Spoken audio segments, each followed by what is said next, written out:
Hello student, welcome in biology video tutorial. We are learning topic that is reproduction in lower and higher plant. आपण reproduction in lower and higher plant हा topic शिकत आहोत. या topic मध्ये हे सर्व point included आहेत. या पॉइंट पैकी आज आपण डबल फर्टिलायझेशन हा पॉइंट शिकणार आहोत. In this topic we are today going to learn about the double fertilization.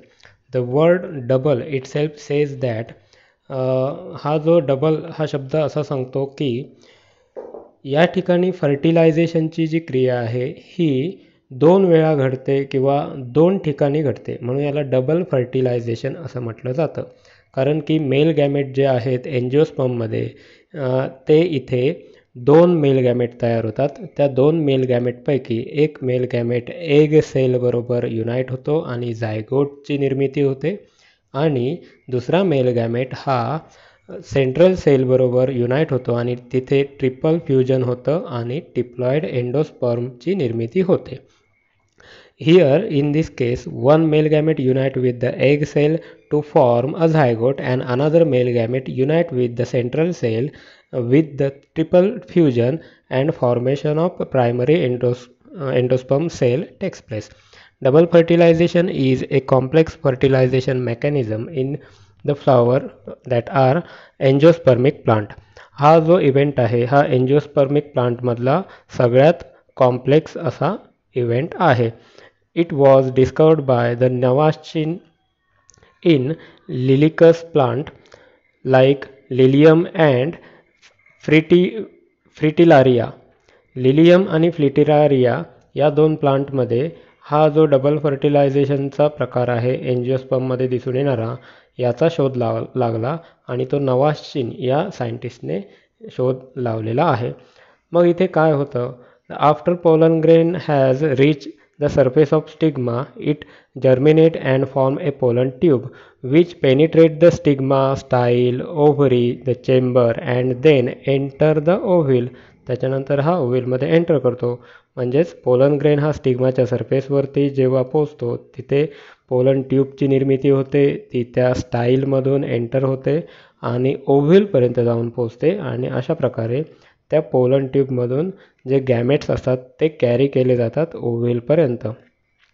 The growth of pollen tube is guided by the chemical secreted by the synergids. आणि यांची जी growth आहे ही growth ही pollen tube बरोबर त्या ओव्हिलपर्यंतच कशी काय जाऊन पोचते, तर त्याच्यासाठी एक कारण आहे, ते म्हणजे ओव्हिलमध्ये असणारे सिनर्जिड सेल्स आहेत. या सेल्समधून काही केमिकल्सचं निर्मिती केली जाते आणि या केमिकल्सच्या अट्रॅक्शनने ही पोलन ट्यूब गाईड केली जाते. आता ही पोलन ट्यूब त्या ओव्हिलमध्ये पेनिट्रेट करण्याचे 3 मार्ग आहेत. त्यापैकी पहिला जो मार्ग आहे तो नेहमीचा आहे. जास्तीत जास्त एंजिओस्पर्ममध्ये या पहिल्या मार्गाने आपल्याला पोलन ट्यूब एंटर होताना दिसते. बाकीचे 2 मार्ग आहेत त्यापैकी हे रेअर केसमध्ये आपल्याला कधीतरी दिसून येतात. ते कोणते? पहिला जो मार्ग आहे first is the porogamy. Pollen tube enters through the micropyle. ओव्हिलचा हा जो रिजन आहे इंटेग्युमेंट्स एकत्रित येऊन जिथे जी जागा रिकामी सोडतात तिथे एक पोअर स्ट्रक्चर निर्माण होतो आणि ह्या पोअरमधून जर पोलन ट्यूब आतमध्ये गेली तर त्याला पोरोगॅमी नावावरून आपण समजू शकतो की हा पोरोगॅमी आहे. ठीक आहे. दुसरा आहे चलायझोगॅमी.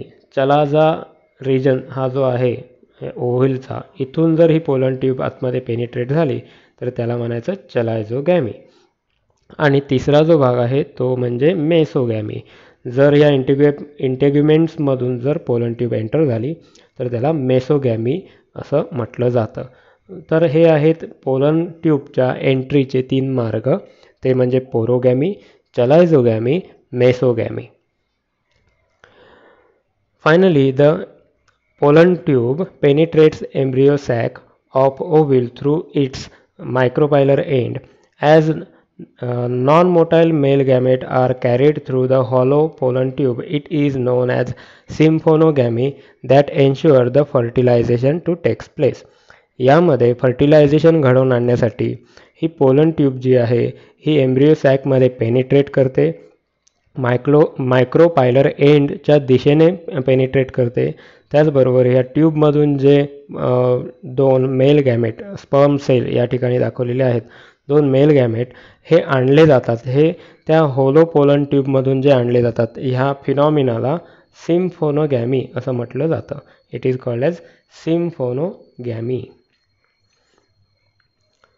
The pollen tube carrying male gamete present in one of the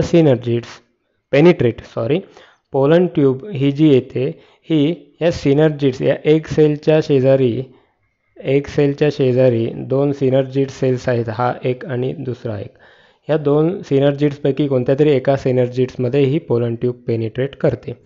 Watery content of the synergids are absorbed by pollen tube, which then rupture and release two non-motile male gametes. आणि ह्या सिनर्जिड सेल्सचा water substance जो आहे तो pollen ट्यूबकडून absorb करून घेतला जातो आणि त्या पोलन ट्यूबमधले जे मेल गॅमेट्स आहेत हे आतमध्ये रिलीज केले जातात. Out of two haploid male gamete, one male gamete fuse with the nucleus of the egg cell. या दोन मेल गॅमेटपैकी पहिला जो गॅमेट आहे तो एग सेलच्या न्यूक्लियस बरोबर युनाईट होतो, जो हा लाल सेल इथे दाखवलेला आहे. And the other male gamete fuse with the diploid secondary nucleus. जो मध्यभागी सेकंडरी न्यूक्लियस आहे या सेकंडरी न्यूक्लियस बरोबर दुसरा मेल गॅमेट फ्यूज होतो. And forms the triploid primary endosperm. कारण की हे जे दोन न्यूक्लियस आहेत, दोन हॅप्लॉइड न्यूक्लियस आणि हा तिसरा जो येतो तो ट्रिप्लॉइड न्यूक्लियस, जेव्हा हा तिसरा न्यूक्लियस इथे येऊन जमा होतो तेव्हा इथे ट्रिपल फ्युजन होतं आणि त्या ट्रिपल फ्युजनमधून प्रायमरी एंडोस्पर्म न्यूक्लियसची निर्मिती होते. It is known as double fertilisation. आता बघा इथे दोन मेल गॅमेट्स आहेत आणि दोन्ही मेल गॅमेट्सने पार्टिसिपेशन केलं म्हणून ह्या प्रकाराला डबल फर्टिलायझेशन असं म्हटलं जातं. Here both the male gamete participate and therefore it is described as a double fertilisation. The zygote develops into an embryo. यानंतर पहिला जो प्रकार आहे त्याला सिंगॅमी असं म्हटलं जातं, कारण दोन्ही हॅप्लॉइड न्यूक्लियस एकत्रित येतात आणि त्यामधून झायगोटची निर्मिती होते. आणि हा जो झायगोट आहे म्हणजे हा पहिला जो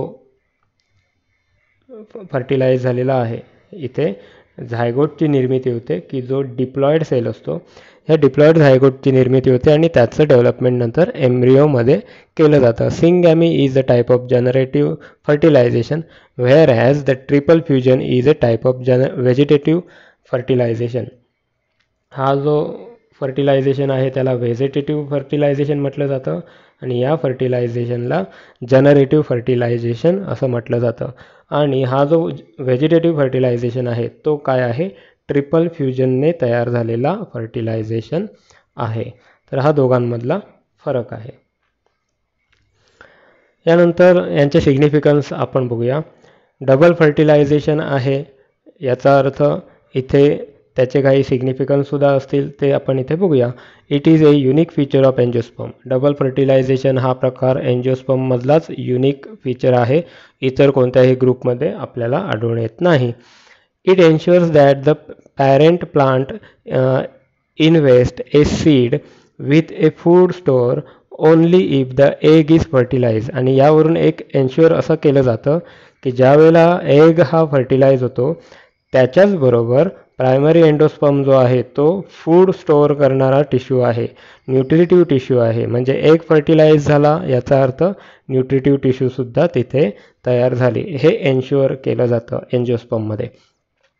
the diploid zygote develop into an embryo which consequently develop into a new plant. आणि जो डिप्लॉइड झायगोट तयार झालेला आहे सिंगल सेल, पहिलाच सिंगल सेल जो तयार होतो दोन मेल गॅमेट एकत्रित येऊन, तो जो आहे तो नंतर डेव्हलप होतो एम्ब्रिओमध्ये. आणि ह्या एम्ब्रिओचं नंतर काय होतं, नवीन प्लांट तयार केलं जातं. हा सीड जेव्हा जर्मिनेट होईल तेव्हा तिथून त्या एम्ब्रिओचं डेव्हलपमेंट न्यू प्लांटमध्ये केलं जाईल.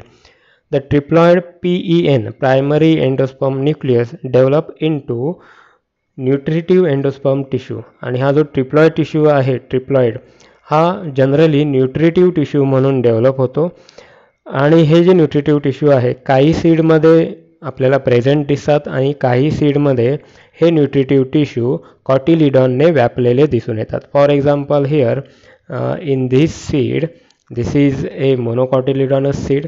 In this seed we can see that this area is acquired by the endosperm. हा एंडोस्पर्मने acquired केलेला आहे. And only this area is acquired by the embryo. ह्या एम्ब्रिओने एक्वायर्ड केलेला हा एरिया आहे. त्याचबरोबर एंडोस्पर्मसुद्धा या सीडमध्ये दिसून येतो. मग अशा सीडला एंडोस्पर्मिक सीड असं म्हटलं जातं. Whereas in case of dicotyledons you can see that here these are dicotyledon which is part the cotyledons are the parts of embryo. cotyledon हे एम्ब्रियोचे पार्ट आहेत आणि या सीडमध्ये जी एंडोस्पर्मिक टिश्यू असते, ही टिश्यू त्यांच्या developing फेजमध्येच एम्ब्रियोकडून संपूर्णपणे कन्झ्युम केली जाते आणि ती एम्ब्रियोच्या कॉटिलिडॉनकडून रिप्लेस केली जाते. म्हणजे जो एरिया एंडोस्पर्मचा एरिया असतो तो एरिया कॉटिलिडॉनने व्यापलेला असतो. तर हा झाला primary endosperm nucleus. Then it restore the diploid condition by fusion of haploid male gamete with haploid female gamete.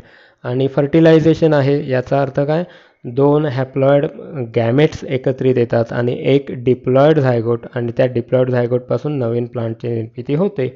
याचा अर्थ डिप्लॉइड प्लांटपासून डिप्लॉइड जनरेशन तयार केली जाते. म्हणजे इथे ही जी डिप्लॉइड कंडिशन आहे ही मेंटेन ठेवायचं काम ह्या हॅप्लॉइड गॅमेटमुळे पॉसिबल होतं आणि हे या फर्टिलायझेशनमुळे शक्य होतं.